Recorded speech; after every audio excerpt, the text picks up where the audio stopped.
Now time for the spooky forecast, which does have thunderstorms and rain as well as some strong winds. So definitely some spooky weather to lead us into Halloween.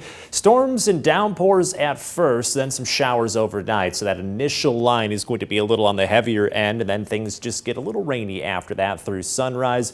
Could get some gusty winds, though, up over 40 miles per hour, especially with that initial line of storms coming through. So as we turn to exact track radar, this is all being driven by the big change in temperature. We get back to fall weather for Halloween. That's going to stick around into the weekend. So that summer feel in the air that we've had lately, it all comes crashing down thanks to the cold front, which is helping drive in all these showers and thunderstorms. We've had some on and off rainfall around Freeport and into southern Wisconsin. Elsewhere, we've stayed dry. Now comes the storms for everyone else. So far, so good in any kind of severe weather, but monitoring this little line of storms here, you can see it's a little brighter than some of the other ones. May get some 40-mile-an-hour wind gusts out of those as they come through.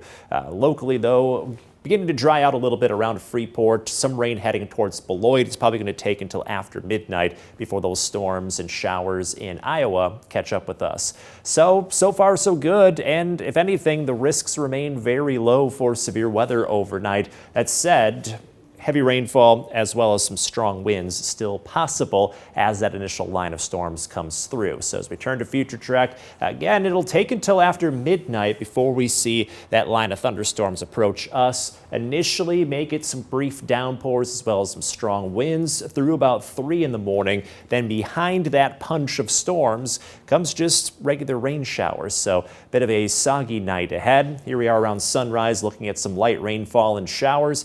A brief break possible after sunrise. Then one last round of rain comes through right at about 9 o'clock to 10 o'clock. Once that is gone, we are done with the rain, but the winds ramp up at that point. So really gusty winds come in right behind those showers and storms as the cold front comes through. So wind advisories will be in effect after 10 o'clock for the majority of our viewing area. 45-mile-an-hour gusts possible, so that means difficult driving as well as some tree branches that may blow down. So just make sure that you're being careful throughout the course of the day. So a little rain early, then windy as temperatures start to crash. So by the time we get to trick-or-treating on Halloween, we're looking at wind chills down into the 40s, if not the 30s at times. So be ready for that colder and windy weather on the way for Halloween. But hey, at least the weather is dry. We don't have to worry about rain or snow like we've seen in past years.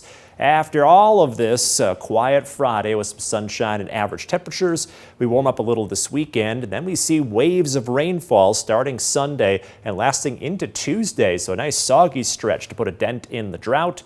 In your most accurate 10-day forecast, we do see quiet conditions to round out next week. Lots of days with sunshine. We also stay near average in the 50s.